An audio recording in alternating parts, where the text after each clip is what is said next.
안녕하세요. 포유 한율연구소입니다. 이번 시간에는 좀 아이러니한 주제를 가지고 나왔는데, 미국 경제 침체 가능성이 낮기 때문에 한국발 금융위기가 현실화되는 거 아니냐라는 주제를 가지고 나왔습니다. 대부분의 이제 국내 경제 전문가들은 미국은 이제 물가 수준이 높고 연준이 긴축 정책을 공격적으로 하니까 2023년에는 미국 경제 침체되는 거 아니냐, 그런 주장 많이 하죠. 그렇지만 이제 포유 환율 연구소가 지금까지 여러 차례 방송한 대로 미국은 근로자 임금이 상승했어요. 우리는 지금 일자리 구하기도 힘든데 미국은 일자리 구인난이죠. 구인난의 임금 상승이란 말이죠. 일반적으로 구인난이 되면 임금 상승은 필연이니까 거기다가 고용도 증가하고 있고, 그러니까 지금 인플레이를 감당해낼 수가 있죠. 또 물가를 감안하면 금리 수준이 높은 것이 아니에요. 설사 5%가 된다 하더라도 물가가 8% 되면 물가를 감안하면 금리는 마이너스거든요. 그러니까 이게 근로자 임금이 상승되면, 그 다음에 가계가 달러 인덱스 고공행진 이 부분은 물가에 반영이 안 돼요.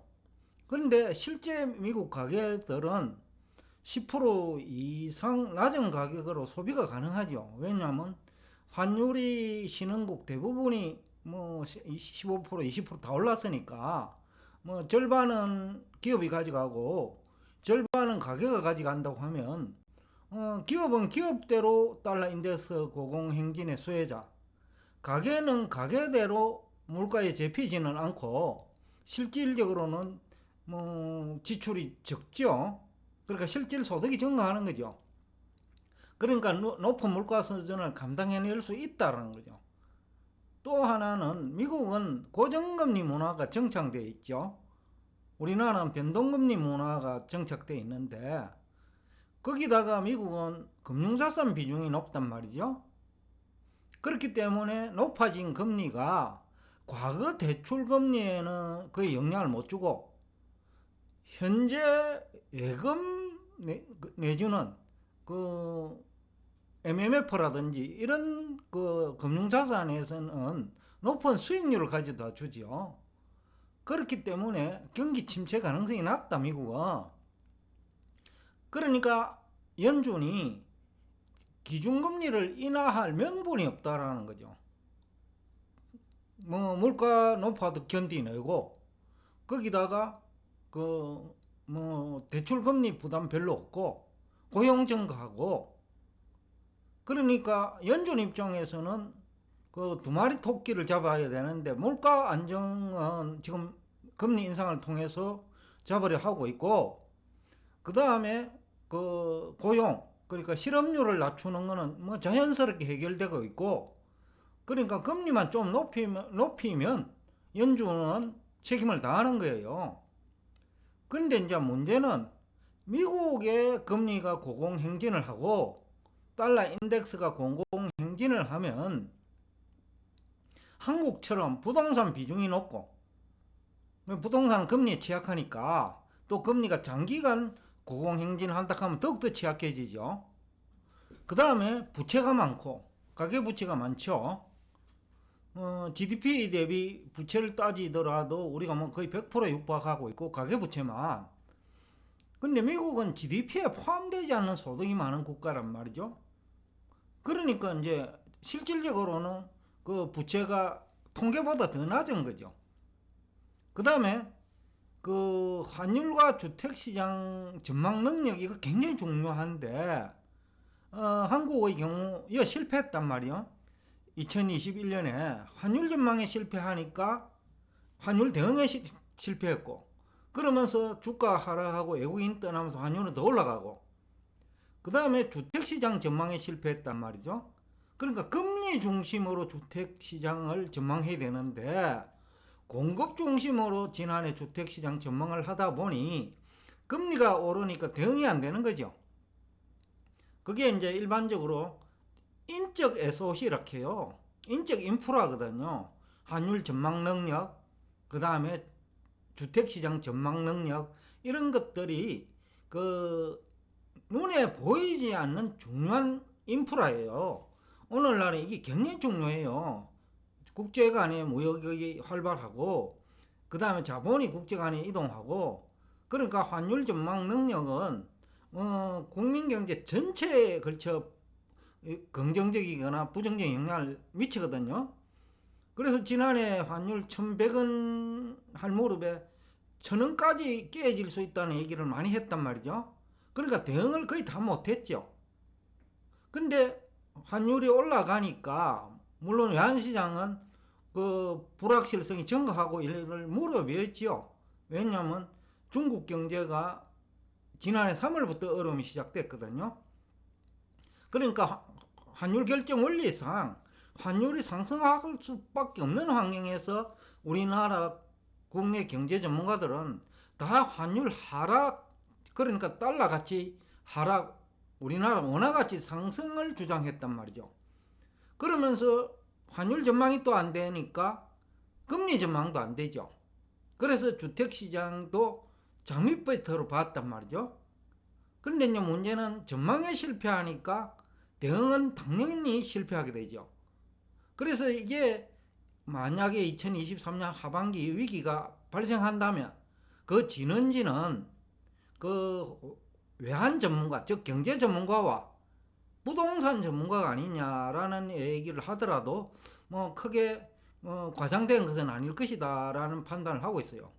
그 다음에 또 하나는 한국은 변동금리 대출 비중이 높아요. 미국은 고정금리 대출 비중이 높은데 그럼 금리가 올라도 과거 대출은 문제가 없거든요. 미국은. 그런데 한국은 변동금리 대출 비중이 높기 때문에 금리가 올라가면 과거 대출이 영향을 받는데 과거 대출이 너무 많다라는 거죠. 2008년 대비 거의 뭐 서너 배 증가했거든요. 소득은거래 증가하지 않는데. 그래서 이제 그 또 금융회사가 대출을 할 때도 부동산 담보대출이 많단 말이죠. 그러니까 금융위기로 발전할 수 있는 확률이 미국은 아주 낮고 한국은 아주 높다라는 거죠.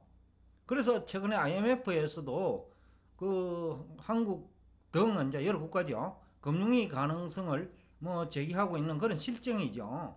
그래서 상당히 지금 우리나라 위기가 미국의 그 경기 침체 가능성이 낮기 때문에 현실화될 수 있다.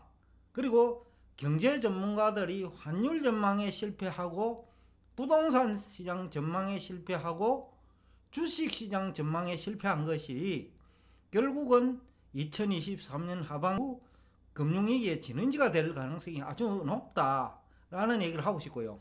그 다음에 그렇다면 우리는 어떻게 대응할 것이냐. 포유환율연구소가 지난해부터 한국 주식시장 부정적으로 봤죠. 지난해 9월에 한국 주식은 코스피 기준으로 2,500선까지도 내려갈 수 있다라는 얘기를 지난해 9월에 이미 했죠. 그리고 미국 정시는 올해 1월 초에 보유 주식 축소하라. 엔비디아, 테슬라 다 매도하는 게 좋다라는 의견을 제시했단 말이죠. 근데 국내 경제 전문가, 정권 전문가 다 지난해 연말까지 3,000선이 바닥이다, 코스피는. 그랬단 말이죠. 근데 지금 2,100까지 왔으니 그때부터 1,000이 빠졌으니 거의 뭐 50% 빠졌단 말입니다. 30% 정도 빠졌네요. 3,000분의 2,000을 하면 30%죠. 33%. 근데 거꾸로 2,000분의 3,000을 하면 거의 50% 가까이 된다라는 거죠. 그렇기 때문에 외국인이 이제 빠져나가는 거고, 뭐 최근에 들어오는 외국인은 머머리 외국인이 아니냐라는 뭐 얘기들도 많이 있고 해요. 뭐 실제 외국인도 있을 수 있겠죠.